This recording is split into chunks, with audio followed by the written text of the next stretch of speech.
এগুলো পুলিশের পেদানি খাই নাই তো, পুলিশের পিটানি উষ্টালাত্তি খাই নাই তো, এমনি এমনি হইলো সুবিধাভোগী মানুষ, এই জন্য এগুলো কোন টের পায় না।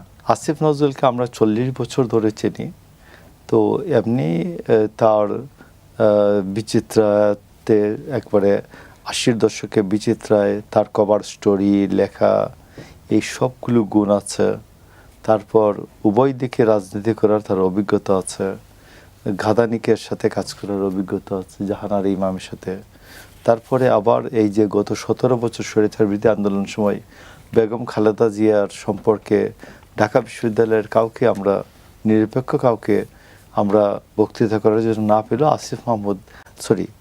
আসিফ নজরুল এগিয়ে আসছেন।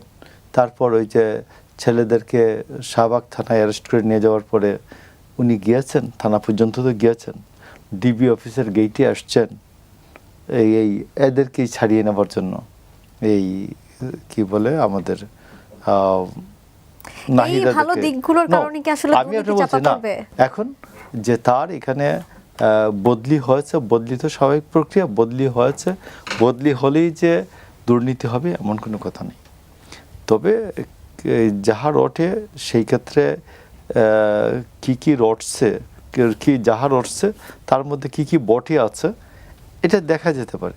তবে আমি আপনাকে বলি, আসিফ মাহমুদ সজীব ভুঁইয়ার যে বিষয়টা, এই বিষয়টা হচ্ছে যে তার এপিএসের বিরুদ্ধে 311 কোটি টাকার চুরির আত্মসাতের অভিযোগ এসছে এবং সেই ছেলেকে ডক্টর ইউনূস 1000 কোটি টাকা কালেকশনের জন্য দিয়েছিলেন। হাসান আরিফকে, একজন অভিজ্ঞ মানুষকে ওইখান থেকে সরিয়ে আসিফ মাহমুদ সজীব ভুঁইয়াকে আনা হয়েছিল, যে যাতে ডক্টর ইউনূসের যে ভাব কি সন্তান, যে সন্তান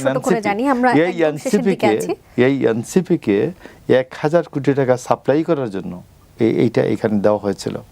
তো এই জন্য গেল একটা। আরেকটা হচ্ছে যে এখানে একজনের নাম আসছে বদিউল আলম মজুমদার। বদিউল আলম মজুমদারের অন্তঃসারশূন্য গবেষণার একটা ফলাফল বলি। আমাদের কুমিল্লায় একজন বাসদ নেতা ইলেকশনের সময় তিনি 1000 টাকা দিয়ে একটা অ্যাকাউন্ট করেছিলেন। পরে 5 বছর পরে তার একটা ওইখানে উনি কিছু টাকা রাখছেন, আবার উঠাইছেন, তো তখন 15,000 টাকা ছিল। তো তিনি এই সুজন লিখে দিয়েছে উমুকের সম্পত্তি বৃদ্ধি পেয়েছে 15 গুণ। কথা বুঝেনি? 1000 টাকা ছিল অ্যাকাউন্টে, 15,000 টাকা হয়েছে, এই জন্য 15 গুণ সম্পত্তি বৃদ্ধি পেয়েছে। এইটা হলো বদিউল আলম মজুমদার। এগুলো পুলিশের পেদানি খাই নাই তো, পুলিশের পিটানি উষ্টালাত্তি খাই নাই তো, এমনি এমনি হইলো সুবিধাভোগী মানুষ, এই জন্য এগুলো কোন টের পায় না। আমি ইলেকশনের দিন আমি ছিলাম যমুনা টেলিভিশনে, তো আমার দিকে তাকাই থাকে উনি বলতেছেন এই তো ইলেকশন হয়ে গেল, এখন সরকারি দলের সমর্থক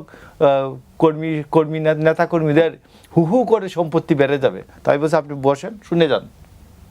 একবার অ্যারেস্ট হইলে 10 লক্ষ টাকা লাগে 3 মাস জেলে থাকলে।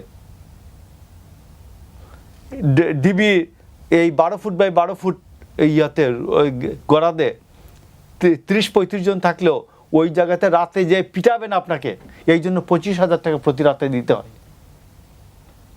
তো হাইকোর্ট পর্যন্ত বেল করাইলে, 5টা মামলার বেল করাইলে 3 মাস পরে বেরিয়ে আসতে দেখা যায় 10 লাখ টাকা নাই ফ্যামিলির। তো যখন আমার পার্টি যখন অপোজিশনে থাকে, এই ঘটনায় থাকে না, তো তখন তো আমার 10 লাখ টাকা পুলিশ খায় না, তো আমার অন্যান্য উকিল খায় না টাকা আমার, তো আমি 10 লাখ টাকা তো আমার এমনি থেকে যায়। তো যে এর মধ্যে তো আমি তো কিছু না কিছু ইনকাম করি, তো বাড়বে তো। আমি সরকারে আসলে, আমার দল সরকারে আসলে তো আমার তো বাড়বে। আমার টাকা পুলিশ খায় না, উকিলে খায় না, আমি কিছু ইনকাম করতে পারি। তো এটা হচ্ছে বদিউল আলম মজুমদার।